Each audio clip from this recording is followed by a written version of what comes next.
Basi ni wasalimu wote kwa jina lake Bwana wetu Yesu Kristo, nikitumaini ya kwamba wale ambao mmepata nafasi ya kusikiliza na kutafakari pamoja nami katika saa hii, Bwana anaendelea kuzitunza afya zetu.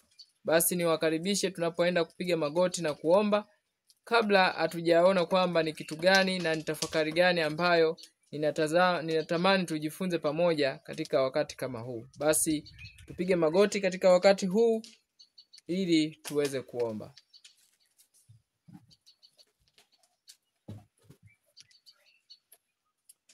Tuombe. Baba yetu mwema, Baba mtakatifu, Baba uketie juu mbinguni, asante kwa wakati huu na nafasi ya pekee ambayo umetupatia na umetujalia watoto wako kuweza kukutana tena ili kujifunza na kutafakari neno lako, na tumaini letu kwamba utakuwa nasi ukituongoza kwa Roho wako Mtakatifu, ukizigusa akili zetu na kufungua mioyo yetu ili tuweze kuelewa kile ambacho natamani kuzungumza nasi katika saa hii. Asante kwa sababu utatupatia nguvu na tumaini tutakapozidi kujifunza na kutuonyesha nini ambacho tunapaswa kukifanya katika wakati kama huu. Kwa jina la Kristo Bwana wetu tunaomba tukishukuru. Amen. Basi wapenzi watazamaji, kwa wale ambao mmeendelea kufuatilia media hii ya The Final Warning TV, nadhani kwa wale ambao mmefuatilia masomo yaliyotangulia utakumbuka vizuri kwamba somo lililopita tuliangalia mpango wa shetani kuzipindua serikali za dunia. Na kama hujafuatilia somo hili nikusii, nenda kasikilize kwa umakini kabisa tafakari ambayo tuliangalia mpango wa shetani kuzipindua serikali za dunia. Na huo ni mpango ambao ni madhubuti kabisa, ni mpango ambao ni serious. Serikali za dunia zinapinduliwa, ama tuseme zimepinduliwa, lakini kwa wakati ambao tunaishi tutashuhudia kabisa serikali za dunia zitaenda kupinduliwa, zitapinduliwa kwa uwazi, ili wale ambao hawakuwahi kuelewa kwamba ni nini ambacho kinaendelea, ni nini ambacho kinaendelea duniani. Unajua watu wanaangalia lakini hawaoni ni kitu gani ambacho kinaenda kutokea katika ulimwengu huu. Kwa hiyo ni mpango wa shetani kuzipindua serikali za dunia. Tuliona wimbi la ulimwengu wote kulilia katiba mpya, katiba mpya, katiba mpya. Lakini tulisoma ya kwamba majasusi ama Jesuits, tuliona kwamba mpango wa majasusi kwenye kitabu kile cha 50 Years in the Church of Rome, tulisoma katika ukurasa wa 376, 388, 373, 374. Tuliangalia baadhi ya segment katika kurasa hizo kuonyesha kwamba mpango wa majasusi ni kuanzisha kuziteka serikali za dunia ama kuzipindua, ili kuondoa utaratibu na mfumo ule ambao tulisoma. Kama unakumbuka tulisoma ya kwamba walisema mfumo wa hasa wakizungumzia kwa taifa la Marekani, kwamba kwa mfumo wa Marekani, katiba ya Marekani ambayo inampatia uhuru mtu wa dhamiri wa kuamua anachokitaka, walisema kwamba huo ni mfumo mchafu na wa kishetani ambao kila Mkatoliki mwema anapaswa kuupinga kwa gharama yoyote. Lakini tuliona kwamba mfumo wa uhuru wa dhamiri ni kanuni ya kutoka mbinguni. Mungu hatulazimishi. Kanuni ya kulazimisha ni kanuni ya shetani. Shetani ndiye ambaye huwa analazimisha ili kutimiza malengo yake. Lakini mpango wa Mungu ni kumpatia mwanadamu uhiari, kumpatia nafasi ya kuamua yeye mwenyewe nini ambacho anaweza kukifanya. Lakini tulisoma katika machapisho mbalimbali, ninajaribu kugusia lakini na kukuonyesha umuhimu wa somo ambalo tuliliangalia. Mengi ambayo yanaendelea katika wakati huu, unaweza kaelewa ni nini ambacho kipo nyuma ya pazia, hasa kwa wewe ambaye unaishi katika taifa hili la Tanzania. Tukishuhudia machafuko mengi, tukishuhudia mivutano. Hasa utaweza kuona mivutano ikiwa inaendelea baina ya serikali, lakini utaona matamko mengi ya maaskofu wengi wa kanisa Katoliki. Kwa nini wana nguvu ya kuongea? Na sio maaskofu tu wa kanisa Katoliki. Utaona ni maaskofu wengine wa kanisa la Lutherani, wa Anglican.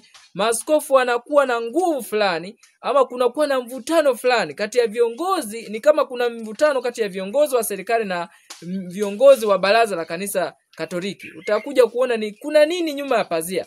Wewe ambaye ukufuatilia, enda ukasikilize nini ambacho kipo nyuma ya pazia. Kwa nini viongozi wanakuwa na influence ya kiasi hiki. Wakati tumesoma katika Marko 12 mstari wa 17, Yesu alisema maneno yafuatayo, na ninaomba uninukuu vizuri kabisa kama nilipokupa tahadhari katika tafakari iliyotangulia ya somo lililopita. Kadhalika ninakupa tahadhari katika wakati huu. Tunapaswa kuwa makini sana. Tunapaswa kuwa makini sana kwa kila tunachokizungumza, kwa kila unachokiongea. We must be careful, kwa sababu kila sentensi ambayo inatoka katika kinywa changu watu wataipima kama sentensi hii inalingana na neno la Mungu ama ni sentensi tu imetoka mdomoni pasipo tafakari. Tumeambiwa kwenye kitabu cha Mathayo sura ya 12 na mstari wa 36 na 37, Yesu alisema kila neno lisilo maana watakalolinena wanadamu watatoa hesabu ya neno hilo siku ya hukumu. 37 anasema kwa maana kwa maneno yako utahukumiwa na kwa maneno yako utahesabiwa haki. Kuna kipengele ambacho hatujakizingatia sana na ninazidi kuomba binafsi Bwana anisaidie. Usijaribu kuzungumza neno lolote ambalo hutaweza kulitolea ushahidi. Hata ukiulizwa kwa nini umezungumza hivyo, kwa nini umesema hivyo, hutaweza kusema kwamba nimesema hivi kwa sababu hivi. Lakini Bwana anatamani kutuongoza hatua kwa hatua mpaka kufikia hatua ile ambayo kila neno ambalo nitalizungumza nitakuwa na uwezo wa kulitolea ushahidi katika maandiko. Hilo ndio mpango wa Mungu wa kutufikia. Kwa hiyo ninakusii uninukuu kwa tahadhari na kwa makini kabisa, kwa sababu ninajua kuna wafanyadhiaka. Wako wafanyadhiaka ambao Mtume Petro, kitabu cha Petro wa pili sura ya 3 mstari wa 3 mpaka wa 8 utasoma hapo. Tunaambiwa kuwatakuwepo wafanyadhiaka watakao kuja katika siku za mwisho. Kwa hiyo ninajua kuna scoffers, kuna mockers, wako wafanyadhiaka ambao kila neno ambalo utalinuzungumza watalichukua na kulitafsiri negative. Kwa hivyo ndio maana ninakupa tahadhari, ninukuu kwa umakini kabisa ili usije ukahisi ninahamasisha siasa. Sipo katika siasa, sihusiani na siasa, na katika ujumbe ambao ninauamini unatuzuia kabisa kujihusisha na mambo ya siasa. Lakini nini ambacho tunakizungumza ni kukuonyesha matukio yanayotokea ulimwenguni yanayotimiza unabii wa Biblia. Testimonies for the Church volume 9 anasema Testimonies for the Church volume 9 ama shuhuda kwa kanisa gombo la 9 ukurasa wa 167 aya ya kwanza. Tunaambiwa we are living in the last days. Tunaishi katika siku za mwisho. We are living in the last days. Tunaishi katika siku za mwisho. The end of all things is at end. Anasema mwisho wa mambo yote upo karibu. Signs foretold by Jesus are fast fulfilling. Matukio yaliyotabiriwa na Kristo yanatimiza haraka. Alafu sentensi inayofuata nasema kamwe tusinene neno lolote kutoka katika midomo yetu ambalo moja litalenga katika kukatisha tamaa, litalenga katika kukatisha tamaa ama kuonesha kutokuamini. Testimonies for the Church volume 9 ukurasa wa 167 aya ya kwanza. Kwa hiyo kwa matukio ambayo yanatokea katika ulimwengu ni lazima tuyaangalie yanayotimiza unabii wa Biblia. Ulimwengu unawaangalia. Labda usiniamini. Yesu alizungumza na wanafunzi wake kwenye kitabu cha Mathayo sura ya 5. Mathayo sura ya 5 kuanzia mstari wa 14, 15, 16. Aliwaambia ninyi ni nuru ya ulimwengu. Mji hauwezi kusitirika, ukiweka naomba tusome hapo kitabu cha Mathayo sura ya 5. Mathayo sura ya 5 na mstari wake wa 15. Tufike katika kitabu cha Mathayo sura ya 5 na mstari wa 15. 5:15 neno la Bwana linasema maneno yafuatayo. Tukianzia 14. Ninyi ni nuru ya ulimwengu. Yesu anazungumza na wanafunzi wake, na nitaenda taratibu kabisa ili wale ambao huenda kuna mambo yanawapita haraka nitaenda slow ili uweze kupata kile ambacho mpendwa katika wakati huu, katika nyakati kama hizi, ambacho kinaweza kukusaidia, kitaweza kunisaidia mimi kuweza kuokolewa. 14 Mathayo sura ya 5 anasema ninyi ni nuru ya ulimwengu. Mji hauwezi kusitirika ukiwa juu ya mlima, Anasema wala watu hawawashi taa na kuiweka chini ya pishi, bali juu ya kiango, nayo yawaangaza wote waliomo nyumbani. Kwa hiyo tumeambiwa sisi ambao tunadai kuwa wanafunzi wa Yesu, sisi ambao tunadai ni Waadventista wa Sabato, kuwa nuru ya ulimwengu.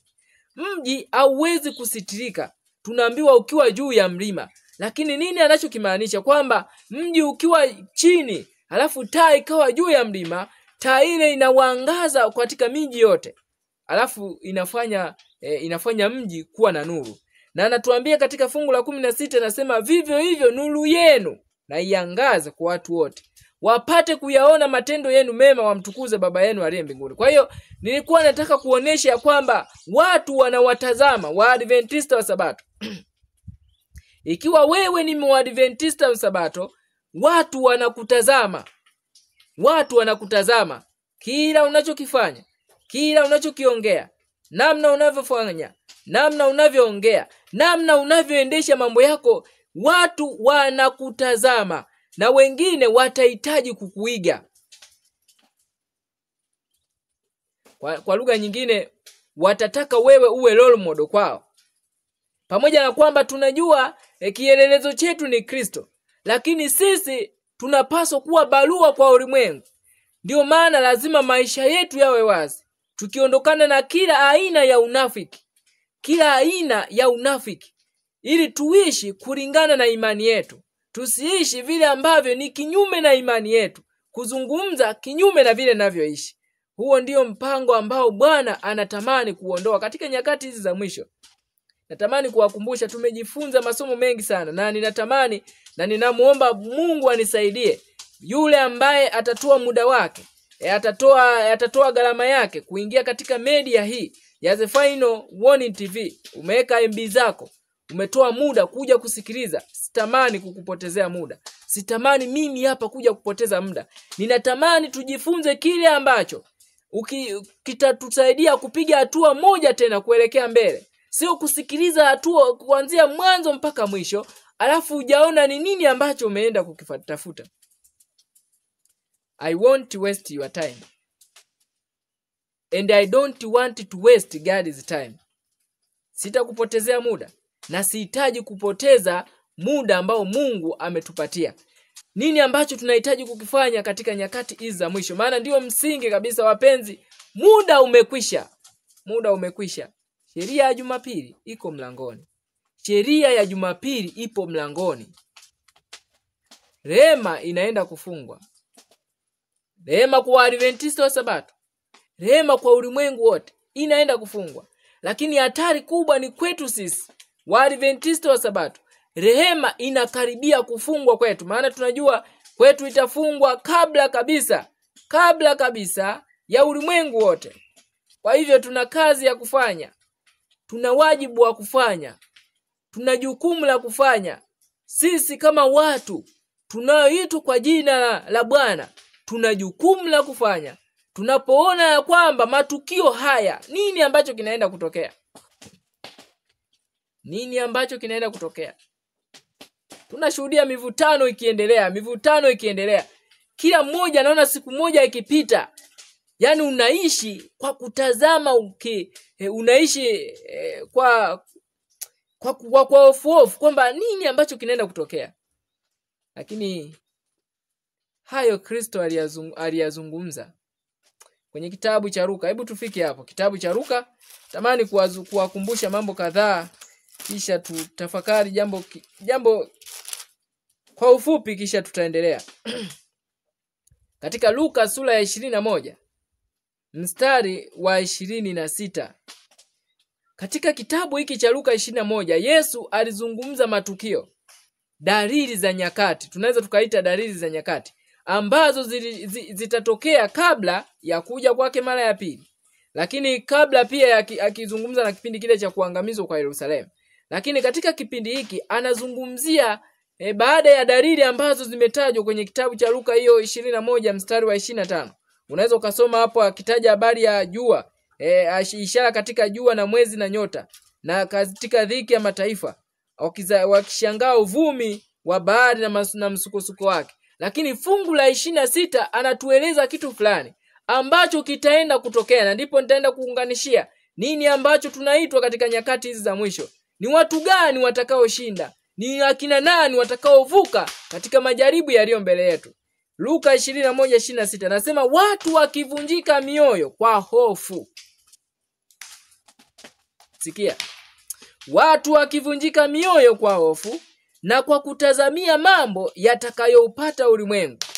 Kwa hiyo watu watavunjika mioyo kwa hofu, wakitazamia mambo yatakayoupata ulimwengu. Kwa hiyo watu wataona ulimwengu utaenda kupatwa na kitu gani. Hofu itajaza mioyo ya watu.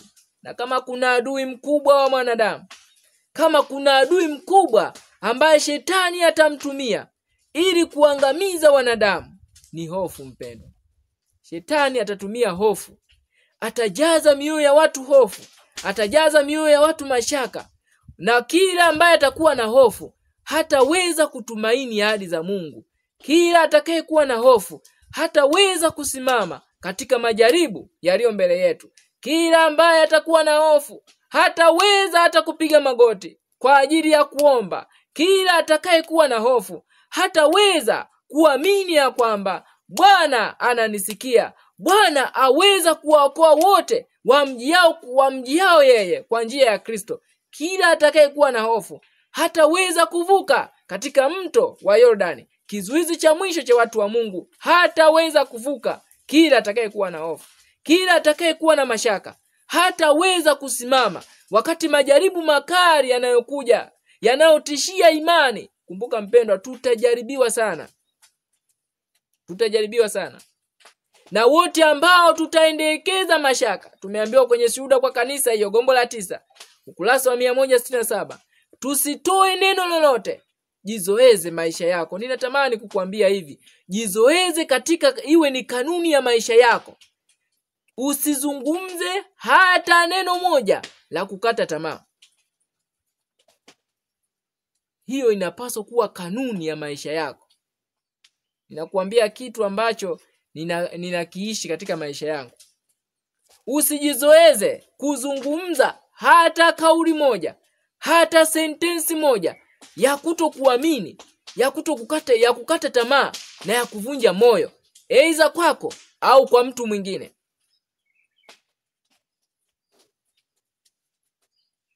Watu wakivunjika mioyo kwa hofu, wakitazamia mambo yatakayoupata ulimwengu. Katika kitabu kile cha Yakobo sura ya kwanza na mstari utasoma kuanzia mstari wa 2, wa 3, wa 4, wa 5, wa 6. Lakini mimi nataka tusome ile mstari wa 5. Wakati Yakobo anatupatia shauri ya kwamba mtu akipungukiwa na hekima, mtu akipungukiwa na ujasiri ana hofu, mtu akipungukiwa na imani ana mashaka, mtu akipungukiwa na hekima na aombe dua kwa Mungu awapaye yote kwa ukarimu, naye atapewa wala hakemei. Hiyo ni ahadi ya Mungu. Hiyo ni ahadi ya Mungu. Kumbuka tumeambiwa kwenye kitabu cha Pambano Kuu, The Great Controversy, kitabu cha Pambano Kuu, kitabu kile cha nakala ndogo, ukurasa wa 505 aya 2. The Great Controversy.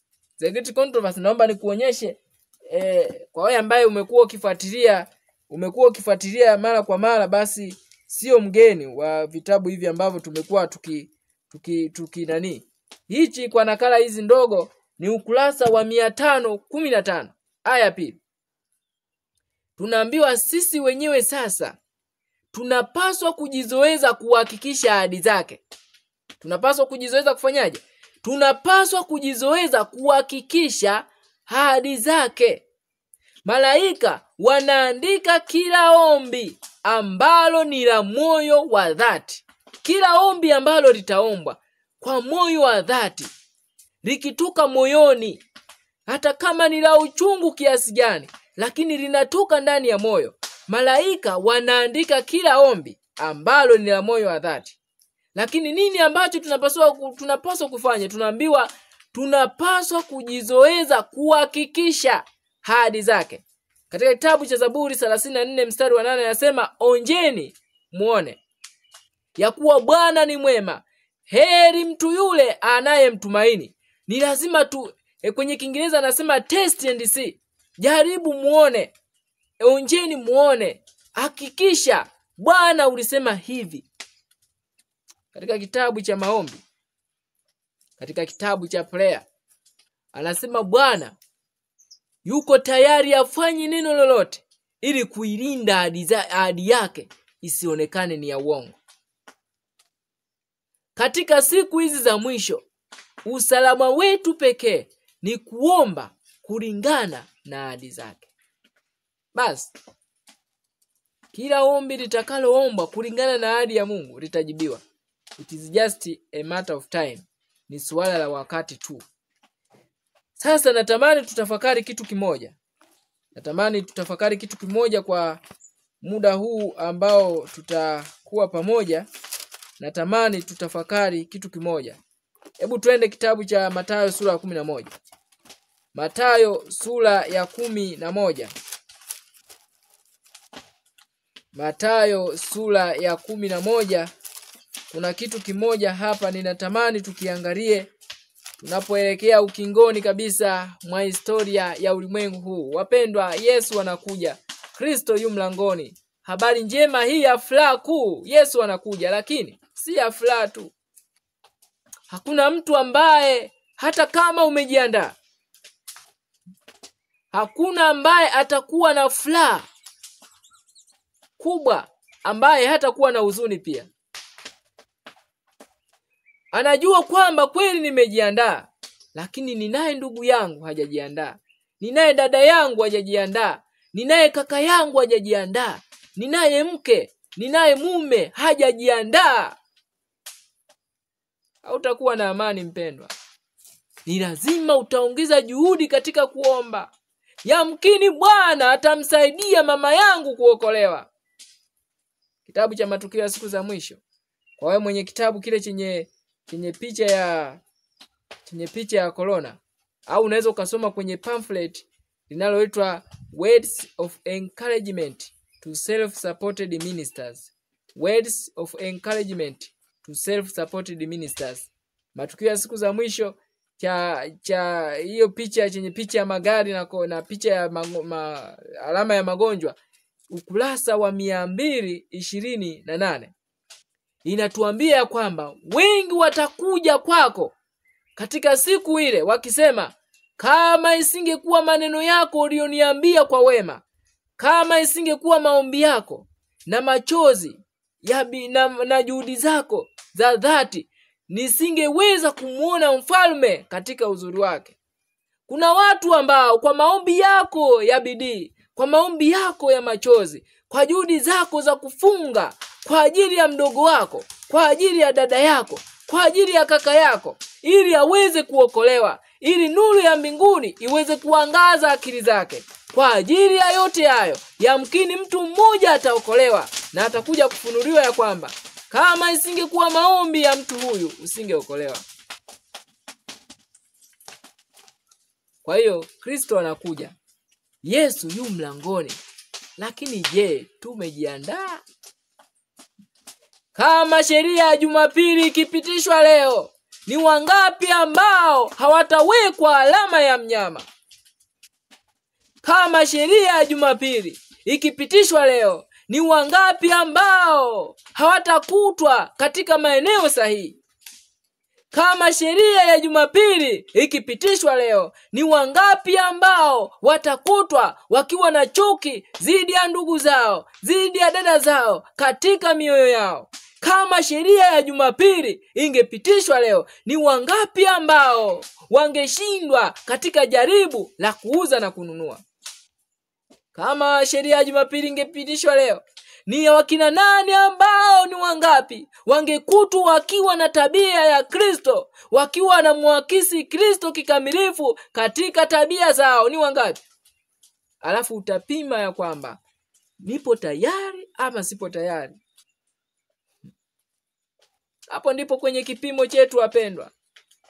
Je, sheria ya Jumapili ingepitishwa leo, ni wangapi ambao tungefungiwa nje na kuambiwa maneno ya uchungu, siku wajui mtokako?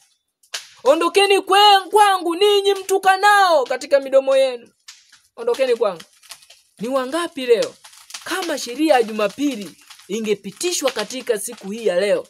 Siku hii ya leo unanitazama, kama sheria ya Jumapili ingepitishwa leo, ni akina nani? Ni wangapi ambao kweli tungevuka katika jaribu la kipimo kile ambacho cha tabia ile ambayo mwana wa Mungu alikuja kuidhihirisha ulimwenguni? Ni wangapi?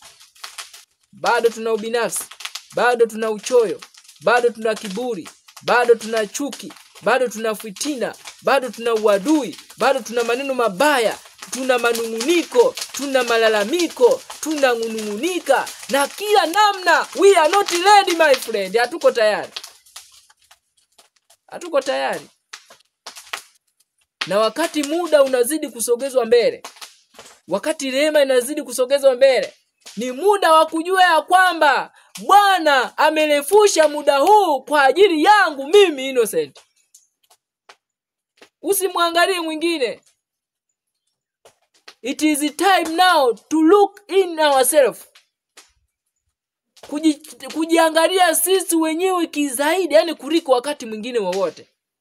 Tazidi kunyosha waasi, magwaride, nembo ya nini, nini. Nimesahau kiburi ambacho kipo ndani yangu. Kwa nitazidi kunyosha. Na wakati mwingine kibaya zaidi, utazungumza maneno ambayo wenda yatawakera watu. Lakini hata sijali, ninatamani kuokolewa. Kwenye mzizi ndiko ambako tunatakiwa kuchimba kuona nini ambacho tunapaswa kufanya. Na shetani anaweza kuwadanganya watu, anaweza kunidanganya mimi, anaweza kukudanganya wewe, kwamba kile ambacho kitaniandaa mimi ni kuhubiri sana, kufanya kazi ya Mungu. Pasipo kuelewa, tumejifunza ya kwamba kazi kubwa ya Mungu ni kushughulikia moyo wa mwanadamu. Kwani tumejiandaa? We are not ready my friend. Na hapo ndipo utaelewa ya kwamba tunaposikia habari njema ya furaha kuu, Yesu anakuja, lakini bado ninapojiangalia, kama Yesu akija leo akanibeba mimi na familia yangu, katika kitabu cha Ministry of Healing, ukurasa wa 46, ukatasoma 45 na 46. Katika ukurasa wa 46 aya pili inasema hivi, ikizungumza kwa namna ambavyo ndani ya familia tunavyoishi. Na huu ni uhalisia mpendwa kwa familia nyingi. Na nitakusomea kwa nini nimekuwa nikizungumza nikigusa tu kidogo, lakini siku moja tutajifunza kwa kina, kwa sababu Bwana anatamani kutuponya.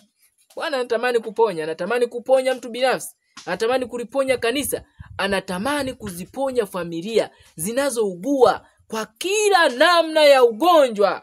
Pambano Kuu kurasa wa 485 imetaja magonjwa mengi hapo, zaidi ya 6 ama 7 ambayo yanatesa katika familia nyingi. Na katika ujumbe huu wa mwisho ni lazima mimi nikae. Je, leo kama rehema ikifungwa, kama Kristo akija leo akasema abebe kila familia hii, kama tukiwekwa mbinguni leo, tutafurahia kuishi huko?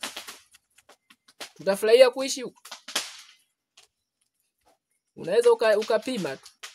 Je, mimi nitafurahi kweli kuishi mbinguni mke wangu akiwepo pale? Nitafurahi kuishi mbinguni mume wangu akiwepo pale?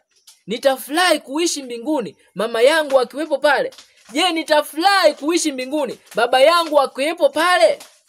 Ministry of Healing nasema usiwape tafsiri watoto wako kuamini ya kwamba mbinguni hakutakuwa mahali salama, mahali pa furaha kama wewe utakuwepo pale.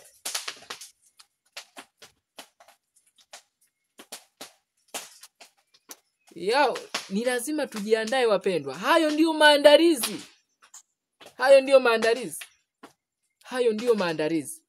Kabla tujasoma Mathayo 11, naomba nikusomee. Twende kitabu cha Luka. Kitabu cha Luka 1:13. Hayo ndiyo maandalizi ya msingi.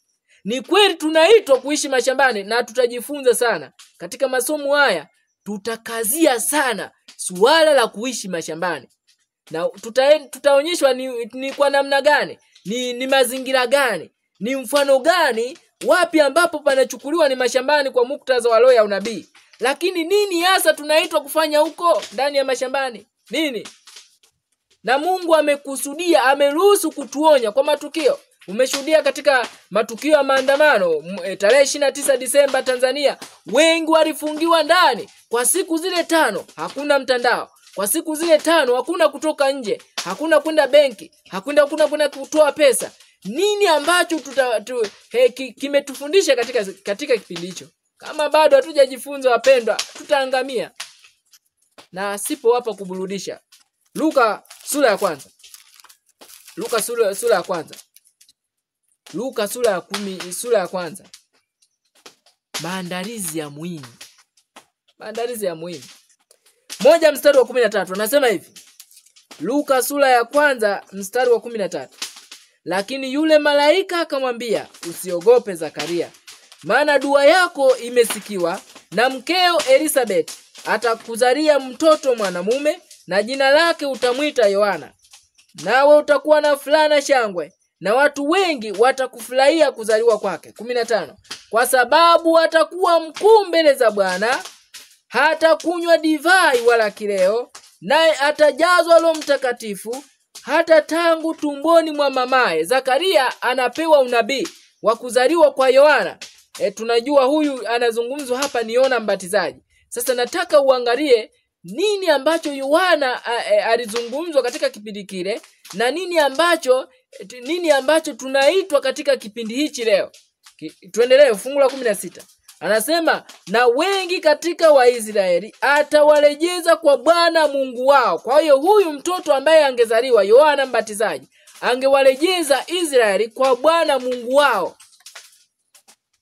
Kwa sababu ya kumwacha Bwana Mungu wao, Mungu aliwatumia mjumbe wa kwenda kuwarejeza kwa Bwana Mungu wao. Katika kitabu cha Pambano Kuu kurasa wa 502 tunaambiwa maneno yafuatayo: kwa kila kizazi Mungu ametuma watumishi wake kukemea dhambi pote ulimwenguni na ndani ya kanisa, lakini watu wanapendwa waambiwe maneno laini, ukweli mtupu na ukweli ulio safi, au kubariki kabisa.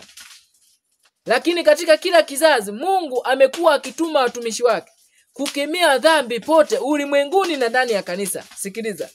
Fungu la 17 anasema, naye atatangulia mbele zake katika roho ya Elia na nguvu zake, ili kuigeuza mioyo ya baba iwaelekee watoto. Ili kuigeuza mioyo ya baba iwaelekee watoto, na kuatilia waasi akili za wenye haki, na kumwekea Bwana tayari watu waliotengenezwa. Watu waliotengenezwa. Kwa hiyo nini ambacho Elia angekuja kukifanya? Yohana Mbatizaji akiwa katika roho ya Elia angekuja kufanyaje? Moja, kuwarejeza Israeli kwa Bwana Mungu wao, lakini kuwarejeza mioyo ya baba iwaelekee watoto wao, mioyo ya watoto iwaelekee baba zao. Nini ambacho tunaitwa hapa? Ni suala la kurejeza mahusiano mazuri katika familia. Lakini hata tumia mabavu. Na naomba nikuambie, katika nyakati hizi tunazoishi za miaka michache tu hii iliyosalia, ni miaka michache tu iliyosalia ya kufikia ukomo wa pambano kati ya Kristo na Shetani, kati ya ukweli na uongo, kati ya uovu na wema. Katika miaka michache hii iliyosalia kutakuwepo na utengano katika familia. Hilo sitakuficha. Itafikia kipindi kama ilivyokuwa kwa Lutu. Ingawa Lutu yule aliamua kugeuka mwenyewe. Itafikia kipindi kila mtu jiponye nafsi yako. Itafikia kipindi mtu hatakubali kuangamia kwa sababu ya mume wake, hatakubali kuangamia kwa sababu ya mke wake, hatakubali kuangamia kwa sababu ya mzazi, hatakubali kuangamia kwa sababu ya mtoto. Time is coming. muda unakuja, na ni muda huu wa kipindi kifupi. Separation in families. Matengano katika familia hayataepukika. Wale ambao kweli wamejizatiti kusonga mbele wakibeba msalaba wa Kristo kwa kujikana nafsi na kujitoa muhanga, watachukua nafasi yao na kundi la watu wanaosafiri kuelekea katika jiji la mbinguni.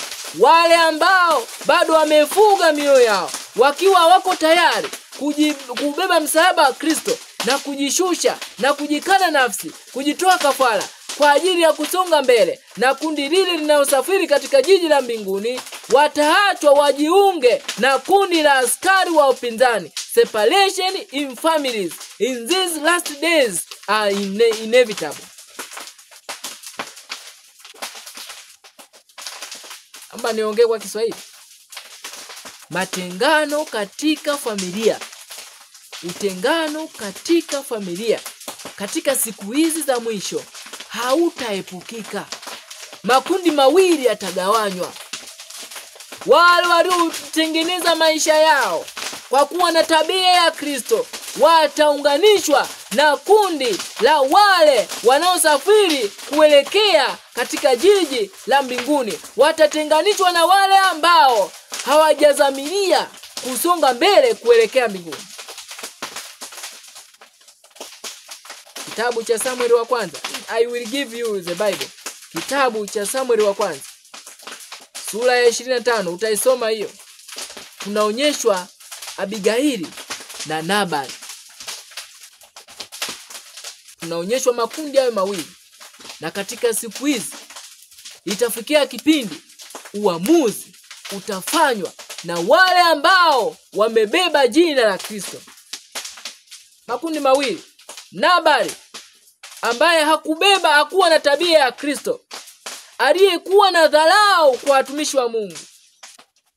Abigaili aliamua kusimama imara, kuokoa wokovu wa maisha yake, na kama ikiwezekana kuokoa maisha ya mume wake. Lakini haikuwezekana kwa sababu mume wake hakuzamilia ndani ya moyo wake kujishusha na kuangukia mwamba, kufinyangwa na kulainishwa, kuchongwa ili kunyoshwa kwa ajili ya kuwa na tabia ya Kristo. Utengano ulitokea. Hatimaye Abigaili aliungana kundi la Daudi na kusonga mbele. Kitabu cha Mathayo 11. Mathayo sura ya 11. Hebu tuende kitabu ni Luka 11. Luka sura ya 11, sio Mathayo. Luka sura ya 11 na mstari wa 20. Tuanze kabisa wa mstari wa 21. Anasema hivi: mtu mwenye nguvu aliyejifunga silaha zake, ailindapo nyumba yake, vitu vyake vi salama. Vitu vyake vi salama. Anasema mtu mwenye nguvu aliyejifunga silaha zake, ailindapo nyumba yake, vitu vyake vi salama. Lakini mtu mwenye nguvu kuliko yeye atakapomwendea na kumshinda, amnyang'anya silaha zake zote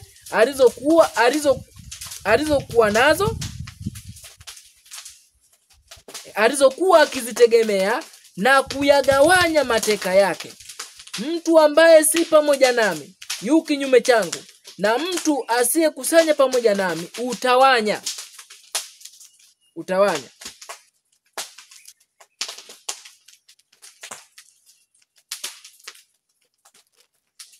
Nini ambacho Yesu alikieleza kupitia mfano huu? Kumbuka katika kitabu cha Waefeso tunaambiwa maneno ya kwamba vaeni silaha zote za Mungu mpate kuzipinga hila za mwovu. Vaeni silaha zote za Mungu mpate kuzipinga hila za mwovu. Nini ambacho Kristo alitamani kuzungumza nasi kupitia mfano huu kwamba mtu mwenye nguvu ambaye amezilinda silaha zake, mtu mwenye nguvu ambaye amezitunza silaha zake, nini ambacho kitaenda kutokea? Anasema mtu mwenye nguvu aliyejifunga silaha zake, ailindapo nyumba yake, vitu vyake vi salama. Vitu vyake vi salama. Kumbuka Yesu alisema tangu nyakati za Yohana hadi katika wakati huu ufalme wa Mungu utapatikana kwa nguvu, nao wenye nguvu ndio watakaouteka. Huko anatuambia mtu mwenye nguvu aliyejifunga silaha zake yuko namna gani?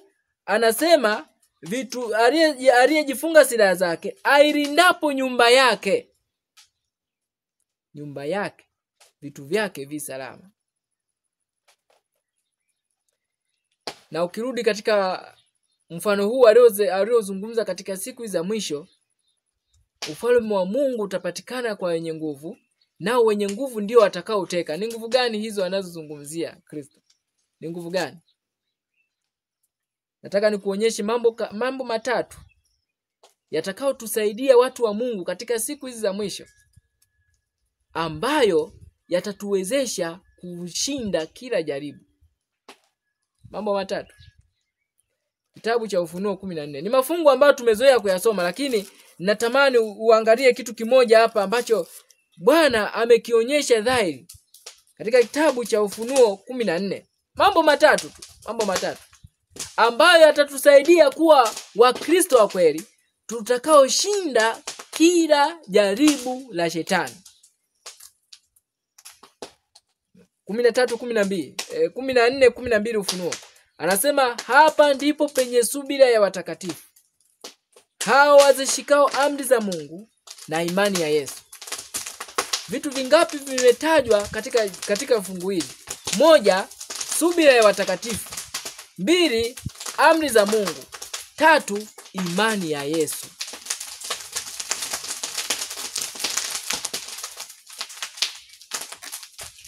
Subira ya watakatifu hapa inatuonyesha kuwa wavumilivu.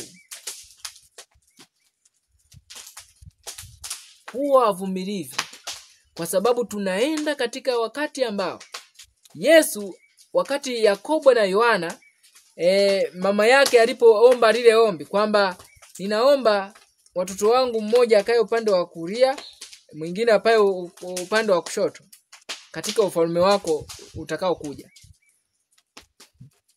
Aliwaambia mpo tayari kukinywea kikombe na kubatizwa kwa ubatizo?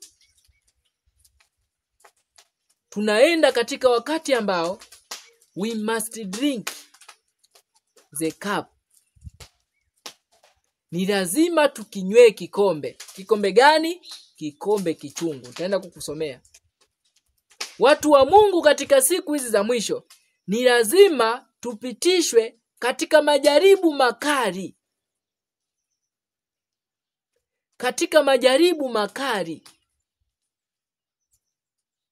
Ambayo wakati fulani utaona kana kwamba yanakuteketeza kabisa. Utahisi you can't tolerate. Hauwezi kustahimili. Utahisi kana kwamba mzigo mkubwa wa dunia umewekwa kichwani mwako. Sasa angalia kitu cha ajabu.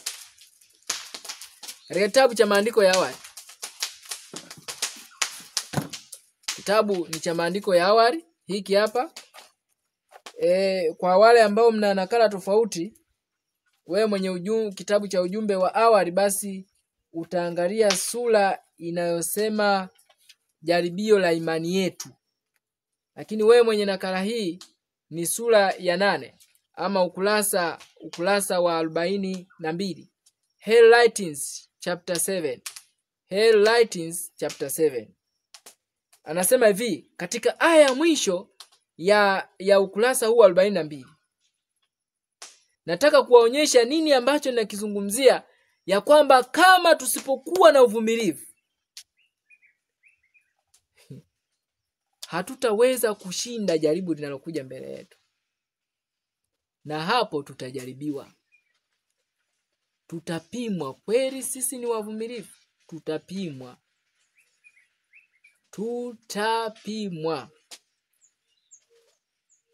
Na tutaenda kuona ni nini ambacho kitatufanya katikati ya hayo yote ya majaribio ambayo Mungu atayaruhusu kwetu tuweze kustahimili. Anasema Mungu amenionyesha kuwa yeye huwapa watu wake kunywea kikombe kichungu. Mungu amenionyesha kuwa huwapa watu wake kukinywea kikombe kichungu ili kuwasafisha na kuwatakasa. Noti hayo maneno mawili. Ili kuwasafisha na kuwatakasa. Mathayo 5:8 nasemaje? Heri wenye moyo safi, maana hao watamuona Mungu. Usione Daudi anapoomba kwamba unisafishe kwa hisopo. Na sijui hisopo ni nini. Wakati mwingine tunaongea Zaburi 51. Zaburi 51 huwa tunaimba hizo zaburi na ninaamini wengi wanaipenda hii zaburi, lakini ni kama ule wimbo ambao tumekuwa tukiimba, unisafishe Mwokozi ndani na nje kwa moto utakavyo, ili dhambi ife kwangu, ife kwangu. Na ubeti wa kwanza, angalia namna ambavyo unaanza kwa kuimba mwenyewe kabisa kwa hiari. Labda kama tutafakari tukiwa tunaimba, Bwana ninataka hili, kwa kuwa nimechafuka kwa moto au kwa maji, unisafishe kabisa. Unisafishe Mwokozi ndani na nje kwa moto utakavyo, ili dhambi ife kwangu, ife kwangu. Yani tunamwambia Bwana unisafishe kwa moto. Sijui kama huwa tunatafakari maneno haya. Unisafishe kwa moto ndani na nje utakavyo, ili dhambi ife kwangu. Kwa lugha nyingine, kama moto usipopita ndani yangu na nje yangu, sitaweza kuiacha dhambi. Dhambi haitakufa kwangu kama sitatakaswa, sitasafishwa kwa moto ndani ya nafsi yangu na nje yangu. Na ndani yangu nini? Majaribu ambayo unapambana katika nafsi yako. Ubinafsi, kiburi, uchoyo, tamaa mbaya, mawazo mabaya, fikira mbaya na kila namna manunguniko, malalamiko ndani ya nafsi yangu. Vyote hivi tunapoimba wimbo wa namna hii, tunamwambia Bwana, washa moto ndani yangu, uteketeze hivi vyote. Nimeoneshwa Bwana huwapa watu wake kukinywea kikombe kichungu ili kuwasafisha na kuwatakasa. Kwa njia ya moto tunatakaswa.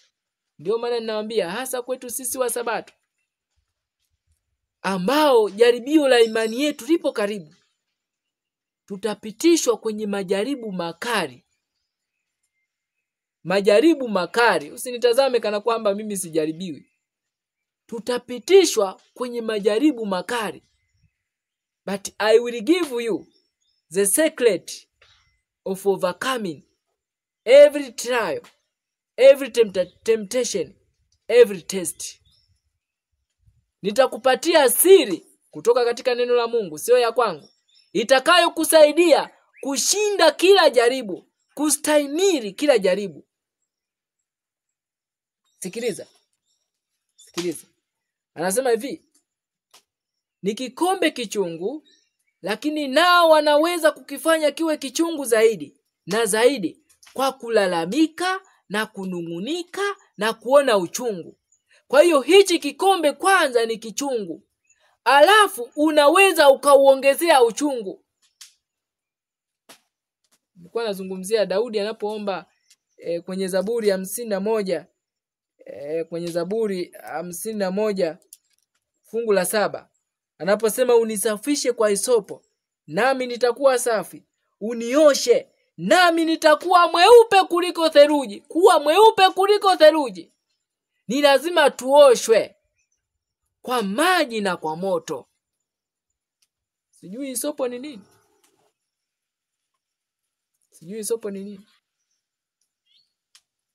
Lakini huenda ni zaidi ya shubiri, ni zaidi ya mwarobaini.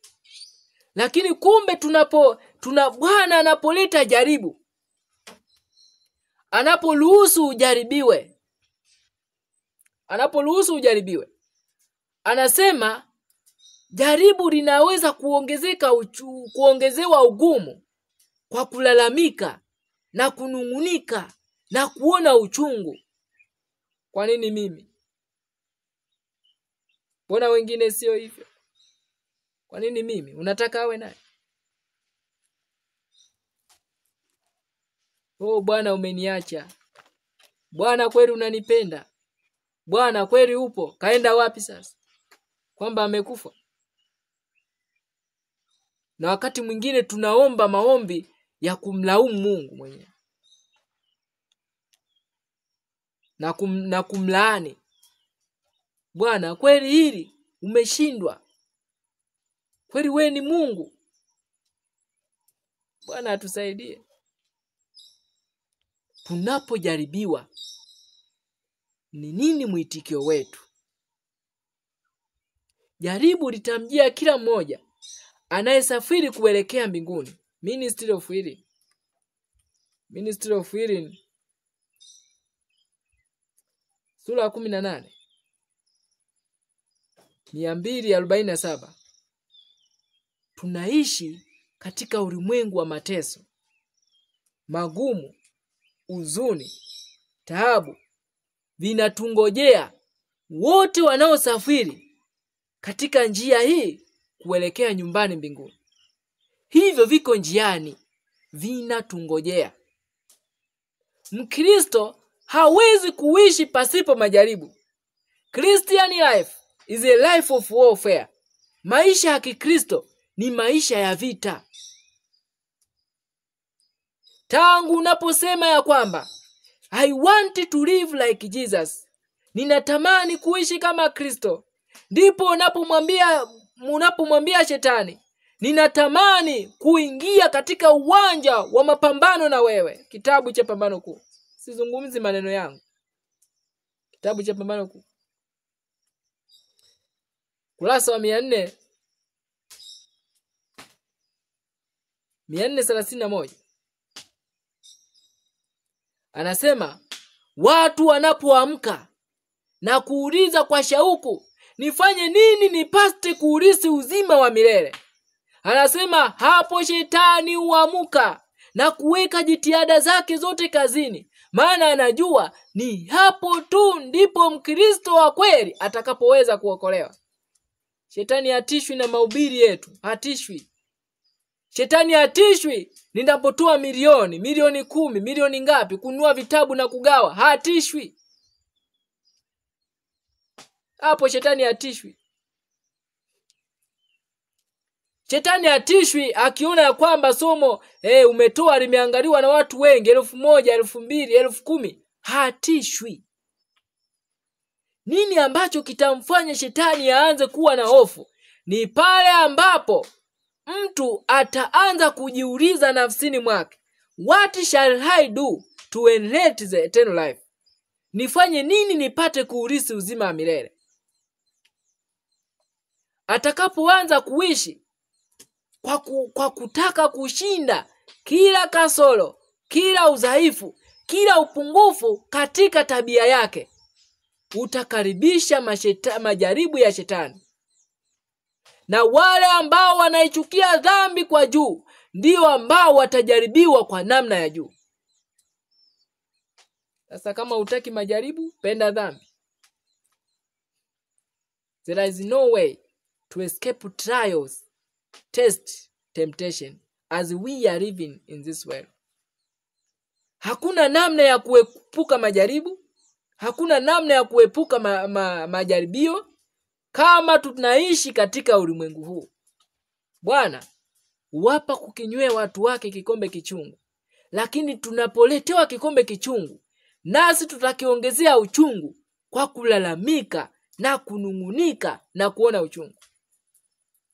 Sikiliza, anasema hivi: na wale wanaokipokea kikombe hicho kwa malalamiko na manunguniko, inalazimika wapate kikombe kingine, maana kile cha kwanza hakijafanya makusudi yake moyoni. Kumbe wakati mwingine jaribu linakuwa kubwa na linachukua muda kwa sababu ya huruma ya Mungu anayotaka kuifanya ndani ya mioyo yetu na kwa namna ambavyo tunayapokea majaribu.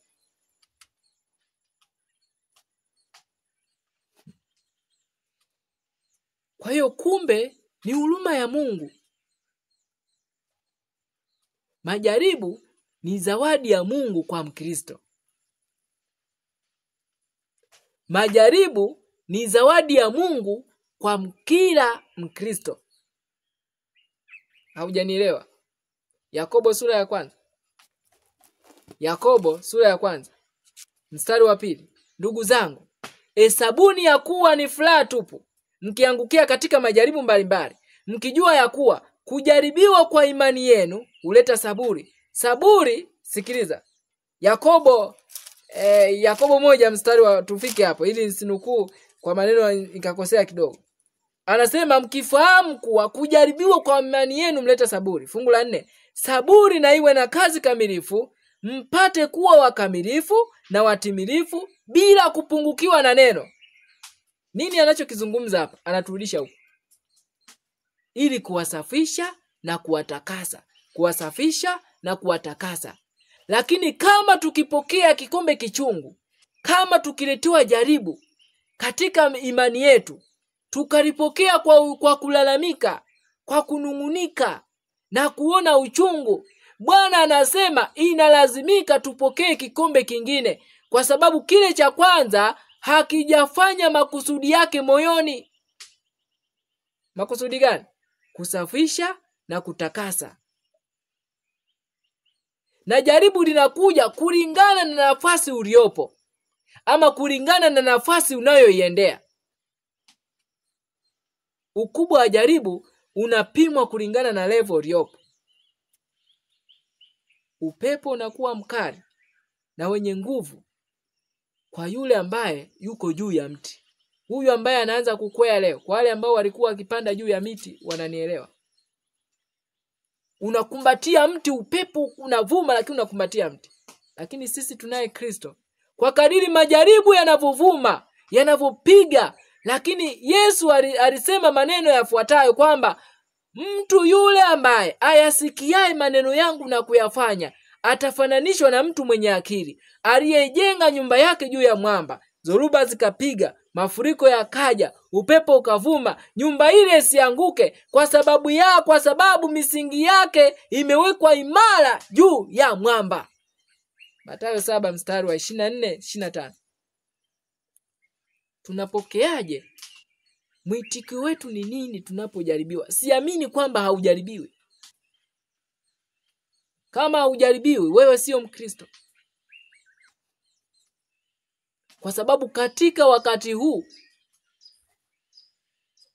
tusome hapa nitazungumza. Anasema hivi, na kama kile cha pili hakitafaulu, atalazimika kupata kingine na kingine.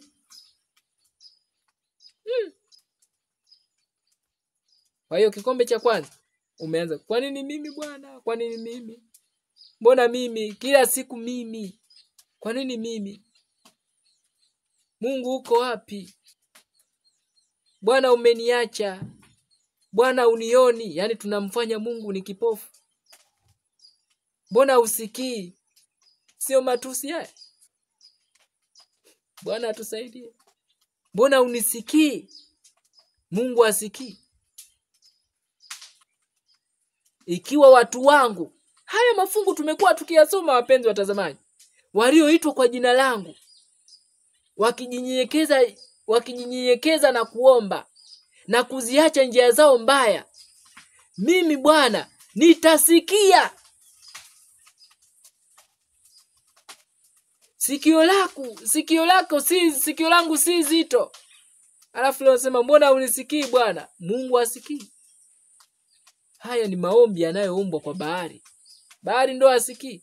Kuanzia alfajiri, wakati wa asubuhi mpaka adhuhuri, kimya. Watu mpaka wanajichinja, hakuna jibu. Bahari. Lakini Bwana anasikia. Sikiliza. Anasema hivi kwenye manuscript release.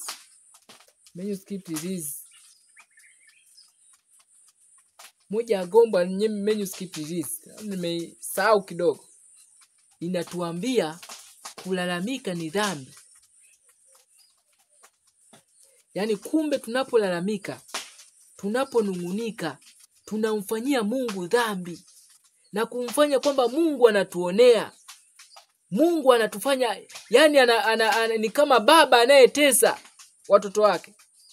Mungu sio katili. Lakini kwa namna gani, kwa sababu gani anaruhusu majaribu? Angalia, kama tukiachwa bila kujaribiwa, sitajijua ya kwamba mimi sio mvumilivu. Sitajua. Kama sitapimwa uvumilivu wangu, sitajua kama ni mvumilivu. Kama baba, sitapimwa kuonyesha kwamba je, nina upendo wa kweli au sina. Lazima nijaribiwe. Nichokonolewe kweli kweli. Ukelwe vya kutosha. Taanza kuona unavyolalamika. Na maya amezidi Bwana. Hamna, kila siku mimi nakusamea, au kila siku nakusamea unarudia, nakusamea unarudia. Bwana mimi nimechoka. Unajua kabisa hapa mimi sio mvumilivu. Nini kinachofuata? Ni kupiga magoti mbele za Mungu na kuomba, Bwana nipatie uvumilivu wako. Sema mwanangu, unahitaji uvumilivu. Kikombe kingine. Sikiliza. Anasema baada ya kingine mpaka makusudi ya Mungu yafanyike. Ama sivyo wataachwa kuwa wachafu na moyo usiotakaswa. Kwa hiyo hatari ya Mungu akiruhusu tusiwe na majaribu, tutaachwa tukiwa na mioyo isiyotakaswa, mioyo iliyo michafu, na hatutaweza kumuona Mungu. Heri wenye moyo safi, maana hao watamuona Mungu. Lakini moyo safi huo unakujaje? Kwa njia ya majaribu, kwa njia ya kupimwa, kwa njia ya kujaribiwa. Ni lazima tupimwe kila kipengele cha imani yetu. Tutapimwa kuwa na uvumilivu, tutapimwa kuwa na upendo wa kweli, tutapimwa kila namna. Ndio maana katika kitabu cha, tunapoambiwa kwenye kitabu cha Adventist Home sura ya 7 inayosema true love or infatuation, tunaambiwa upendo ni zawadi ya thamani tunayoipokea kutoka kwa Yesu, wala sio hisia za kibinadamu tu. Upendo ni kanuni ya kimbingu ambao ni tofauti kabisa na hisia. Anasema upendo wa uongo ama miemko inayeyuka inapojaribiwa vikali.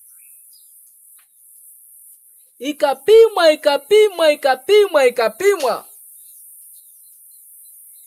Utu wa ndani unaibuka, unaanza kulalamika. Hapana, sio mimi. Kweli kila siku mimi najaribiwa hivi. Hapana, nimechoka. Wewe si nini? Maneno ya kutosha. Mungu anafunua tulivyo waovu ndani yetu, tulivyooza ndani ya mioyo yetu. Ujumbe kwa vijana tuambia ni lazima nijichunguze mimi mwenyewe, ili nijiulize kwamba je, mimi ni mzima ama nimeoza moyoni?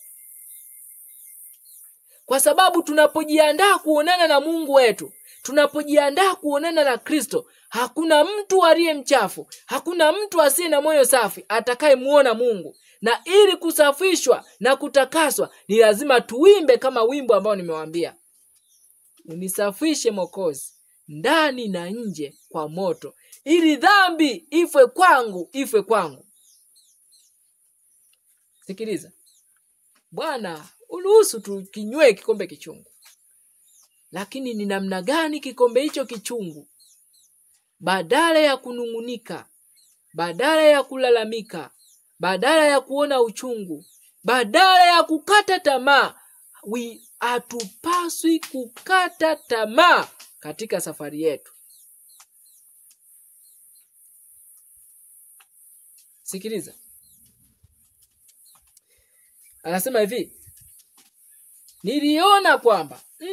niliona kuwa kikombe hiki kichungu kinaweza kufanywa kuwa kitamu.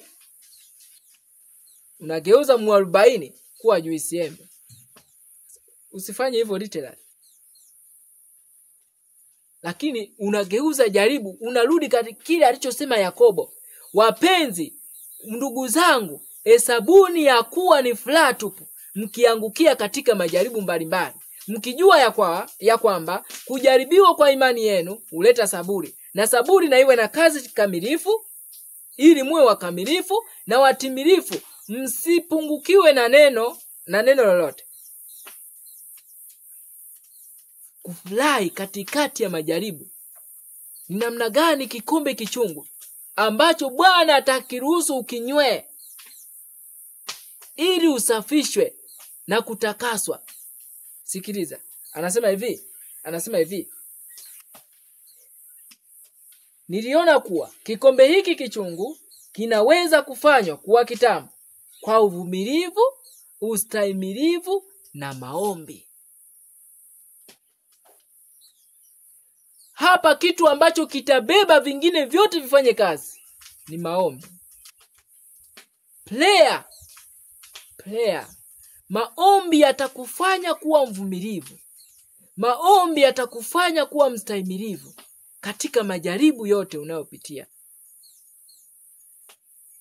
Tukiacha maombi tu, majaribu yatakuwa yenye nguvu kama mzigo mzito ambao unalenga kutuangamiza na kutuangusha. Na nini kitakuwa matokeo yake? Tutaenda kukata tamaa. Sikiliza, aya ya kwanza ya sura, nataka nikusomee sentensi moja. Anasema hivi,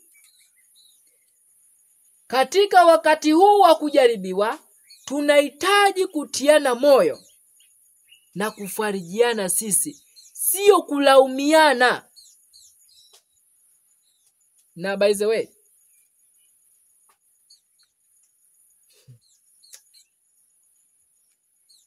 nisema neno haya. Mtu anayependa kulaumu, mtu anayependa kunungunika, Kristo hayupo ndani yake. Kama kuna kitu ninatamani watu wa Mungu tukikimbie, ni kulaumu. Kupenda kulaumu ni tabia mbovu mbaya. Na shetani ndio ilikuwa tabia yake. Kila kitu ni kulaumu. Kumdhihirisha shetani aliye ndani yetu. Lakini Bwana anatamani kufukuzia mbali mapepo ili Kristo akae ndani yetu. Aanze kutufinyanga na kutulainisha na kutubadilisha na kutuumba upya, kutuumbia mioyo safi na kuiumba upya roho iliyotulia ndani yetu, kuondoa malalamiko, kuondoa manunguniko, kuondoa matusi, kuondoa kila neno na lugha chafu isiyofaa. Sikia, anasema majaribu ya shetani kwa sasa ni mengi zaidi kuliko ilivyowahi kuwepo. Maana anajua ya kwamba muda wake ni mfupi, na kwa kitambo kila kesi itakuwa imeamuriwa, aidha kwa uzima au kwa kifo. Huu si wakati sasa wa kuzama katika hali ya kukata tamaa na majaribu. Tunaweza kuvumilia yote yanayotuumiza na kutumaini kabisa nguvu zake Mungu wa Yakobo. Ndio maana nimewaambia inabidi tufuate ushauri ule wa Yakobo. Ndugu zangu, hesabuni ya kuwa ni furaha tupu mkiangukia katika majaribu mbalimbali, mkijua ya kuwa kujaribiwa kwa imani yenu huleta saburi. Nimewaambia vitu vitatu ambavyo Mkristo akiwa navyo katika siku hizi za mwisho ndivyo vitamsaidia kupata ushindi. Tunaenda katika wakati ambao, kitabu cha Pambano Kuu kurasa 514, The Great Controversy, page 621, wakati wa uchungu na taabu ulio mbele yetu unahitaji imani itakayoweza kuvumilia kuchelewa. Itakayoweza kuvumilia kuchelewa. Itakayoweza kuvumilia uchovu. Itakayoweza kuvumilia njaa. Lakini anaongeza kwa kusema imani ambayo haitazimia. Imani ambayo haitazimia katika kujaribiwa vikali. Na kipindi hiki ambacho tumepewa, anasema kipindi cha majaribio kinatolewa kwa wote ili kuandaa kwa ajili ya wakati huo. Majaribio gani ambayo yanatolewa kwa wote? Ndipo tunarudishwa katika kitabu cha Hell Lightings. Nilionyeshwa kwamba Mungu huwapa watu wake kukinywea kikombe kichungu, na lengo ni kutusafisha, na lengo ni kututakasa. Na pasipo majaribu hayo hatutaweza kusafishwa, hatutaweza kutakaswa na kuandaliwa kukutana na Kristo. Kwa hiyo kama tunahitaji kusafishwa, kama tunahitaji kutakaswa, kama tunahitaji kuongezewa imani, hakuna njia nyingine ambayo Mungu ataweza kuitumia kwetu isipokuwa ni kuturuhusu tujaribiwe. Ndipo nitagundua mimi nina kiburi. Ndipo nitagundua mimi ni mbinafsi. Ndipo nitagundua sina upendo. Ndipo nitagundua mimi sio mvumilivu. Kwa hiyo nitaongeza jitihada za kuomba. Maombi yakiona bado tutafunga. Kufunga bado nitakesha hata usiku mzima. Bwana, sikuachi mpaka uondoe kiburi kilichomo ndani yangu. Kwa sababu tunakoelekea. Sikiliza niwaambie. Tunashuhudia mivutano, kwa mfano inayotokea serikalini leo, mivutano kati ya serikali na kanisa Katoliki. Unaona mapadri wanaongea, lakini swali la kujiuliza, hawa ni akina nani? Ufunuo 17, naomba nikusomee kitu kimoja hapa, alafu nikusomee tu uone mtazamo uliopo leo. Lakini kitu ambacho haitawezekana. 17 Ufunuo mstari wa 3. Akanichukua katika roho hata jangwani, nikaona mwanamke ameketi juu ya mnyama mwekundu sana, mwenye kujaa majina ya makufuru, mwenye vichwa 7 na pembe 10. Na tunajua mnyama huyu mwanamke amebebwa juu ya mnyama. Taifa lililolibeba kanisa. Sambamba na kuzungumzia habari ya utawala wa Vatican, ambao ndani yake ni serikali na pia ni dini. Lakini tunaoneshwa vizuri kabisa mataifa ya ulimwengu yote yatatumika kumbeba mwanamke huyu. Mataifa ya ulimwengu yatambeba mwanamke huyu. Mwanamke kahaba ambaye tunajua huu ni unabii unaozungumzia kanisa. Mwanamke kahaba, mwanamke bikira safi. Mwanamke bikira safi ni kanisa safi, kanisa la Kristo. Mwanamke kahaba, kanisa asi, kanisa linalotawaliwa na kuongozwa na nguvu za shetani. Na hapa tunazungumzia kanisa ambalo linatajwa kuwa mama wa makahaba na anazungumziwa kuwa mama wa machukizo na hebu tusome hapo. Ufunuo 17 mstari wa 5. 17 mstari wa 5. Anasema mama wa makahaba na machukizo ya nchi. Hapa tunazungumzia kanisa Katoliki. Huyu ndiye mwanamke anayebebwa na watawala. Tumeona somo lililopita ya kwamba mamlaka hii ndiyo iliyo nyuma, chini ya utawala wa Majesuit. Na tulisoma Majesuit ni watu gani? Ndio wanao champion vurugu zote. Na ukumbuke matukio ya siku za mwisho imetuambia katika siku hizi za mwisho kutakuwepo na watu ambao watakuwa ni mapepo katika maumbo ya wanadamu. Sio ajabu, ninasema sio ajabu ukaona watu 100 wanaandamana, ni mapepo kwenye maumbo ya wanadamu. Na wewe mwanadamu unaunga, hakuna anachokitafuta. I don't know what I want. Unapigwa, huna tumaini, unakufa, unasubiria kuchoma moto. Kila jambo unalolifanya leo, fikiria.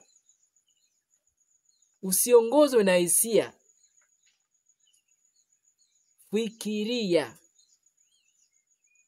Kitu ambacho tunakikosa katika wakati huu, maamuzi mabaya ambayo tunayofanya katika wakati huu, ni kwa sababu ya kufanya maamuzi pasipo kufikiria kina cha maamuzi ndiyo yafanya. Mazungumzo au maneno mabaya tunayoyazungumza ni kwa sababu ya kutokufikiria madhara ya maneno haya.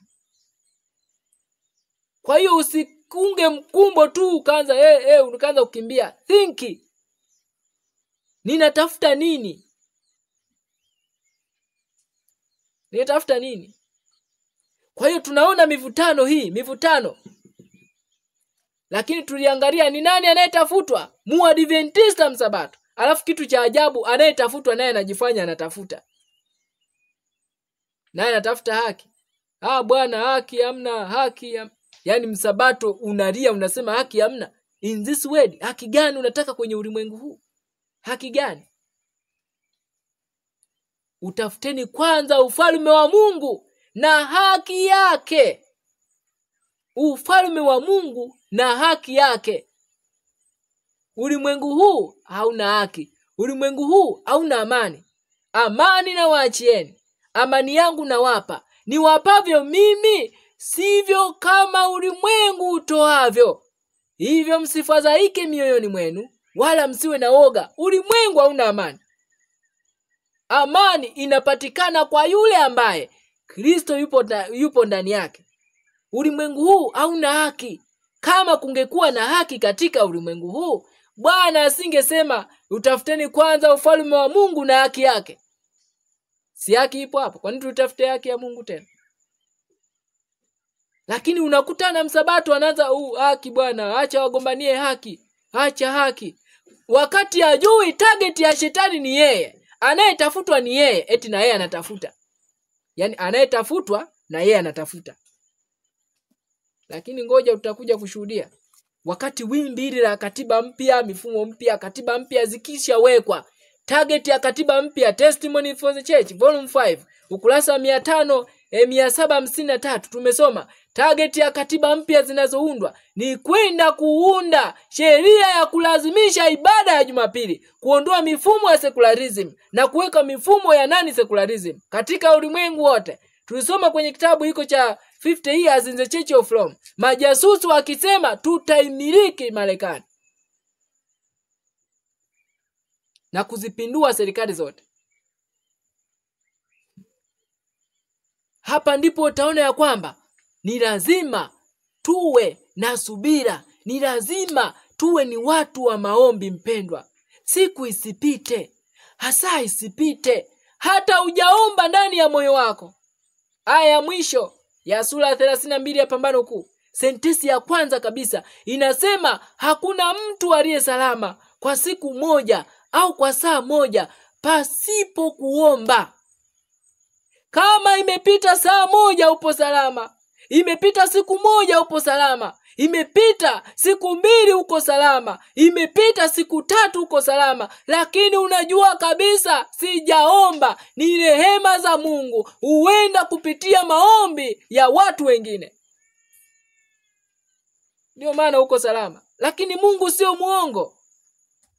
Mungu sio muongo. Hatuambie kwamba eti hakuna mtu aliye salama kwa siku moja au kwa saa moja pasipo kuomba, alafu mimi nimeishi siku moja, nimekaa kutwa nzima, nimekaa siku 3, nimekaa mwezi mzima, sijawa na maombi binafsi, lakini nipo salama. Mungu alichosema sio muongo. Huenda una survive, unaishi kwa kutembelea nguvu ya maombi ya watu wengine.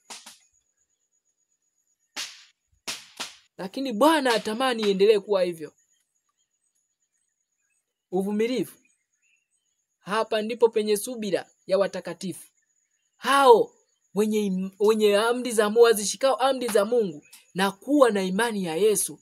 Watu wenye subira watakaoshika amri za Mungu. Na kushika amri za Mungu ni nini maana yake? Tunaambiwa ya kwamba katika kitabu cha Yakobo 2 kuanzia mstari wa 10 mpaka 18 ni kuishi kulingana na imani yetu. Maandiko ya awali. Naomba nikusomee hapa. Sikiliza. Anasema hivi. Na kwamba kitafanya makusudi katika wale wote wanaokipokea kwa namna hiyo, na Mungu ataheshimiwa na kutukuzwa. Wanaokipokea kwa namna gani? Kwa uvumilivu na ustahimilivu na maombi. Wote kitafanya kazi ndani ya mioyo yetu wapendwa. Kitafanya kazi ndani ya mioyo yetu ya kutusafisha na kututakasa, ili kuondoa sura ya shetani, kuondoa tabia ya shetani ndani ya maisha yetu, ndani ya maneno yetu, kuongea kama shetani, kuwaza kama shetani, kutenda kama shetani. Kikombe hiki kichungu, majaribu ambayo Kristo anayaruhusu, yatakaopima uvumilivu wetu, yatakaopima uthabiti wetu, yatakaopima upendo wetu kwake na kwa wanadamu wengine, yataondoa tabia zile zote za shetani. Yataondoa sura ya shetani na kuweka sura ya Kristo. Na nasema na kwamba kitafanya makusudi katika wale wanaokipokea kwa namna hiyo, na Mungu ataheshimiwa na kutukuzwa. Si jambo dogo kuwa Mkristo. Si jambo dogo kuwa Mkristo, kuwa mtu wa Mungu na kukubaliwa naye. Bwana alinionyesha baadhi ya wale wanaoamini ukweli wa leo. Hii ni hatari kwetu sisi tunaoamini ukweli wa leo. Sikiliza. Anasema Bwana alinionyesha baadhi ya wale wanaoamini ukweli wa leo, ambao maisha yao hayaambatani na imani yao. Hapa nilitaka nikurudishe kwenye Ufunuo 12. Anapozungumzia wazishikao amri za Mungu. Kuzishika amri za Mungu ni katika maisha. Mimi ni Msabato. Nitaangalia utunzaji wangu wa Sabato. Sio kwenda kanisani siku ya Jumamosi. Na Mungu anataka tuwe Waadventista wa Sabato kwa siku 7. Sio Waadventista wa Sabato wa siku ya 7. God wants us to be Seventh Day Adventist for 7 days.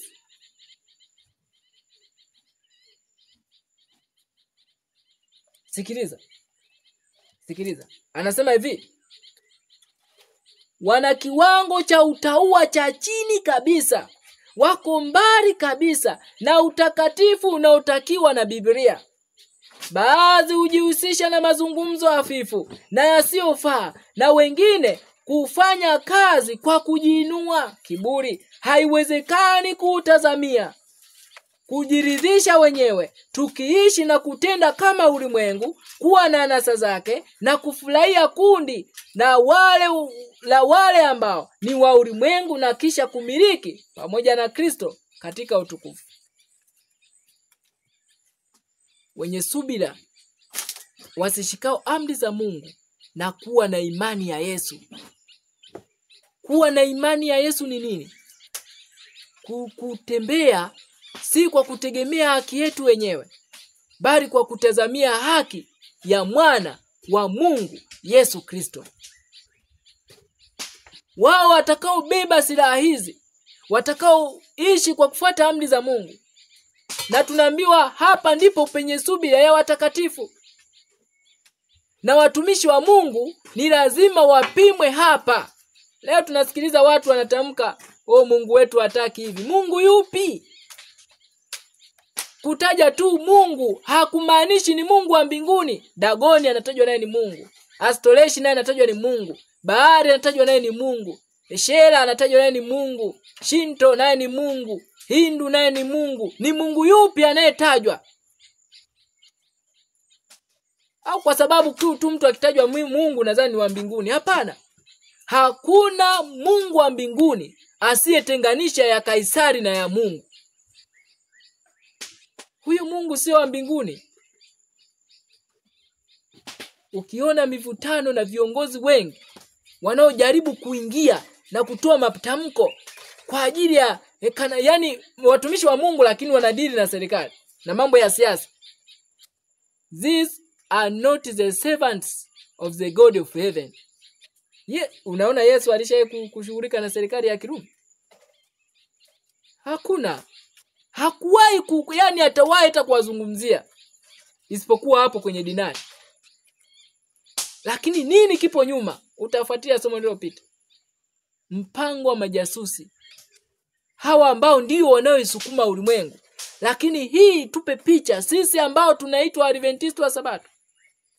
Hizi vuguvugu leo tunaangalia Gen Z. Na maaskofu wengine wakisema Gen Z hawazuiriki. Kwa nini? Last day events inasema siku za mwisho watatokea mapepo kwenye maumbo ya wanadamu. Sio ajabu Gen Z wengi wapo ni mapepo kwenye maumbo ya wanadamu. Utasoma kitabu cha Pambano Kuu kurasa 509. Inaonyesha sio wa mapepo tu, hata wachungaji, hata maaskofu wako watakaofanya kazi ambao tunaambiwa Roho wa Mungu ametoweka kabisa ndani yao. Wanafanya wakiwa na spirit of the devil. Hawana Roho wa Mungu, ametoweka kabisa. Hapa ndipo tutasikia tangazo lile. Mtumishi wa Mungu Gideon. Maana tunapokwenda, kumbuka maneno ya mwanzo ni kuambia, tunazidi kwenda katika wakati ambao. Hapa ndipo utanielewa. Itafikia wakati jiponye nafsi yako. Sitakubali kuangamia kwa ajili ya mzazi, kwa ajili ya mke, kwa ajili ya mume, kwa ajili ya mtoto. Itafikia kipindi anayetaka kuokolewa atajiponya nafsi yake aokolewe. Kwa sababu sikiliza hili tangazo, alafu utaona separation is inevitable. Tunapokwenda, utengano hauepukiki. Marafiki watatenganishwa, familia zitatenganishwa, ili makundi mawili yatagawanywa. Na utaweza kuruka eti njoo huku, njoo ukae huku. Automatically you are separated. Inategemea ulijenga tabia kwa ajili ya upande gani. Kwa hiyo utaongoza tu njia kule ambako tabia yako inasonga. Waamuzi sura ya 7. Kitabu ni cha Waamuzi sura ya 7. Gideon akipewa agizo na Mungu kuandaa majeshi ya kwenda kupigana katika pambano la mwisho. Nitasoma tu sehemu ya kwanza hii. Wale kundi la kwanza ambalo walichomoka wengi mno. Na tutaweka comment chache, tutafunga somo letu. Sikiliza. Katika fungu lile la pili anasema Bwana akamwambia Gideon, watu hao walio pamoja nawe ni wengi mno hata nikawatie Wamidiani katika mikono yao. Wasije Israeli wakajivuna juu yangu wakisema mkono wangu mwenyewe ndio ulioniokoa. Basi sasa enenda utangaze.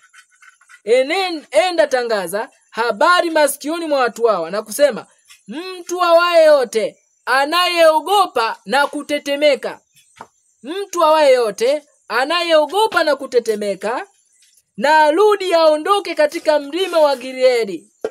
Ndipo watu 22,000 wakarudi katika watu hao, wakabaki watu 10,000. Watu 22,000 kati ya 32,000. Hapo unaweza kuona ni asilimia ngapi? Ni zaidi kama ya 60 hivi. Ni kama ya asilimia 60. Asilimia 60 waliondoka kwa sababu ya nini? Hofu. Hofu iliwafukuza asilimia 60.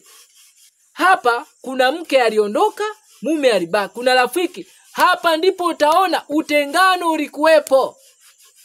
Utaona kumbe rafiki yangu na wewe mwoga bwana. Ameondoka. Sema tusijuane. mambo niende nikapigwe virungu na mishale. Washami ni wakali, wanashabaha. Washami wanashabaha, akilenga akosi. We niache tu, we nenda, tunawaombea. Katika pambano hili tunapokwenda, Yesu ilipofikia katika kipindi cha Getsemane, anasema hakuomba tena kwa ajili ya wanafunzi wake, bali alijiombea nafsi yake iliyokuwa ikitetemeka na kuugua. Itafikia kipindi utaomba, utasahau kama kuna mtu wa kumuombea. Utaanza kuiombea nafsi yako tu, maana unaenda kuangamia. Ni wakati huu ndipo Bwana anatupatia rehema ya kuombeana. Lakini wakati unakuja, you will forget kama kuna mtu ni muombee. Kwa hiyo 22,000 waliacha. Kwa ajili ya nini? Hofu, woga. Katika pambano tunaloliendea, lazima tumuombe Bwana woga uondolewe ndani yetu. Lazima tumuombe Kristo hofu iondolewe ndani yetu, la sivyo hatutaweza kusimama. Ufunuo 12:11 inatuambia, nao wakamshinda kwa damu ya mwana kondoo na kwa neno la ushuhuda wao, ambao hawakupenda maisha yao hata kufa. Hawakuogopa maisha yao hata kufa. Wote watakao simama imara katika kipindi hiki cha mwisho, ni lazima tubebe roho ile aliyoibeba nayo Kristo, kuwa na imani kama ya Kristo, ya kujikana nafsi na kujitoa muanga. Sio kuwa na woga tena. 22,000 waliacha kutembea na wenzao kwa sababu ya woga tu. Hapa utengano ulitokea, na kadri tunavyokwenda mwisho, utengano hautaepukika kwa marafiki, hautaepukika kwa familia. Separation must come. Kila mtu atasema, Bwana, nitapambana mwenyewe kufa na kupona. I want heaven.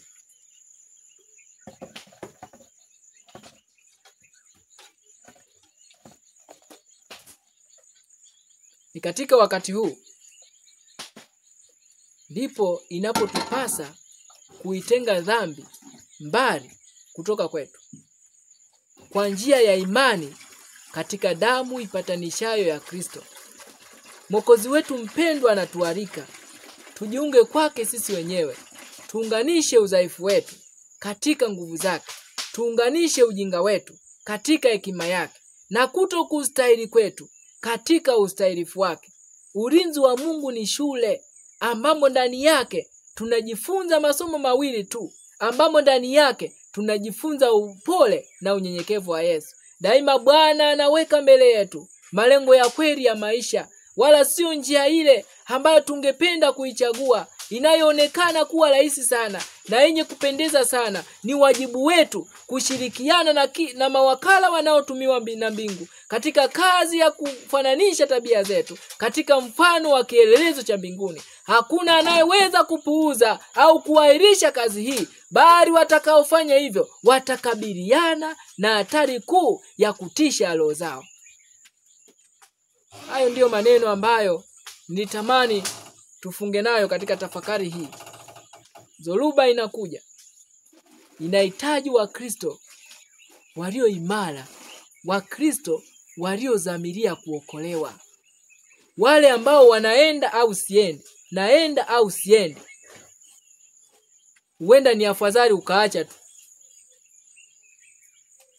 Lakini kama nimedhamiria, kama umedhamiria kwamba mimi ninatamani kuokolewa, it doesn't matter kuhusiana na dhaifu na challenge tunazokutana nazo. Lakini kama nimedhamiria, Yakobo alishinda kwa sababu alivumilia na kudhamiria, na ushindi wake ni ushahidi wa nguvu ya kuomba bila kukoma. Ministry of Healing sura ya 3 ya kwanza inatuambia maisha ya Kristo katika ulimwengu huu yalikuwa ni maisha yaliyodhihirisha nguvu, maisha yaliyodhihirisha maisha yaliyoonyesha siri ya maisha yenye nguvu.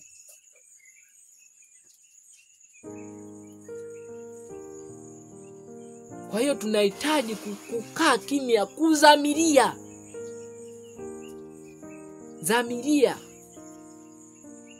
kila ambacho Bwana anakuongoza, dhamiria.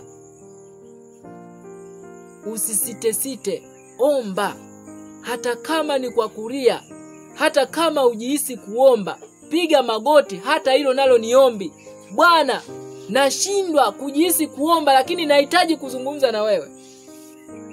Yaani unapojihisi uwezi kuomba, piga magoti, omba hilo.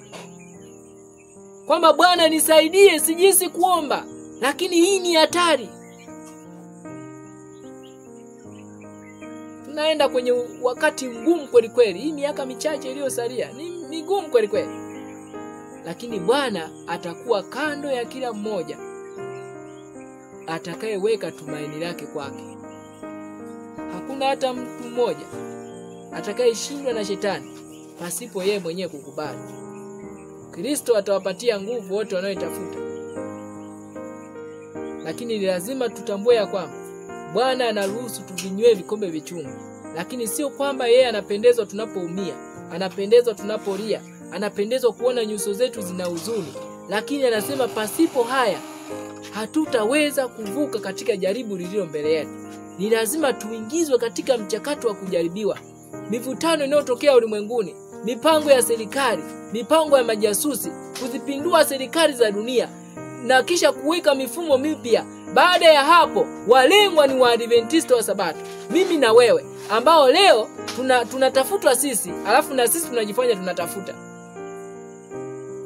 Ni wakati wa kujiandaa, maandalizi ya kiroho, kuhakikisha ya kwamba dhambi inakufa kwenye maisha yetu, lakini kuhakikisha ya kwamba tunafanya maandalizi yale ambayo tumeshauriwa kwa miaka mingi ya kuyama miji na kwenda kuishi mashambani. Hayo ni lazima tuyafanye katika wakati huu, wakati muda upo, wakati rehema ipo.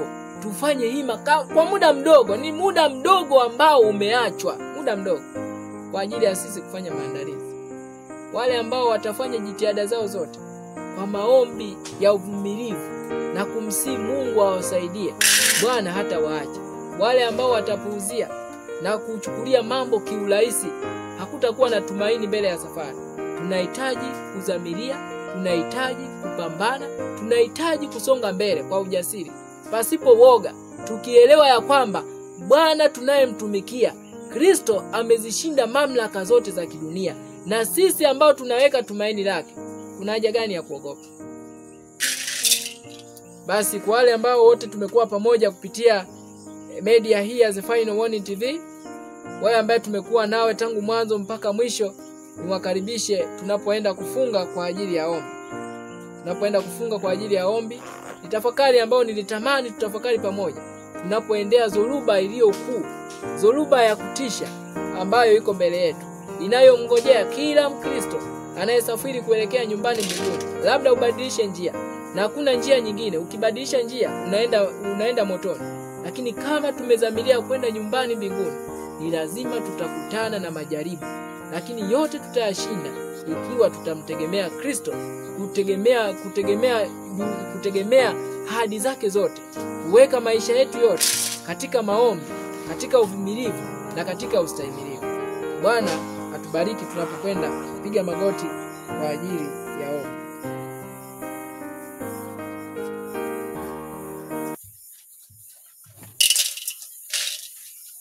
Tuombe.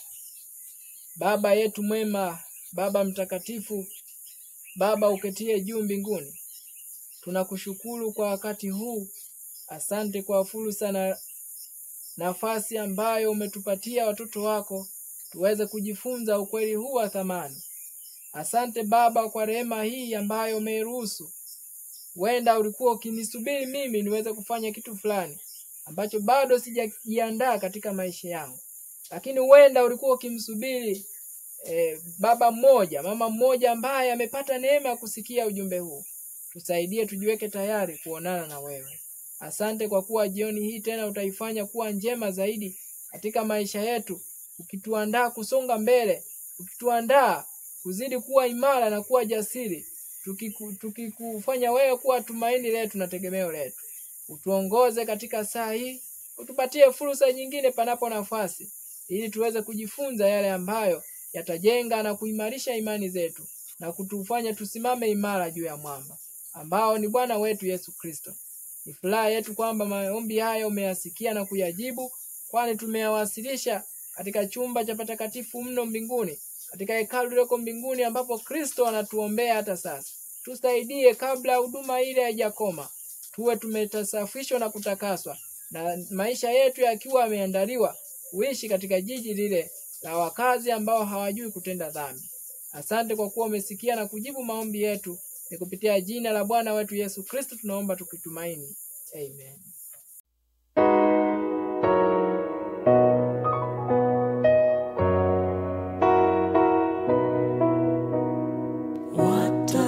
Watakatifu kesheni, nguvu za mbingu za songa, washeni tayari kwa kurudi kwake Bwana. Yuaja Yesu mfalme, yuaja mwenye fahari. Yesu yuaja enzini, karibu Yesu je.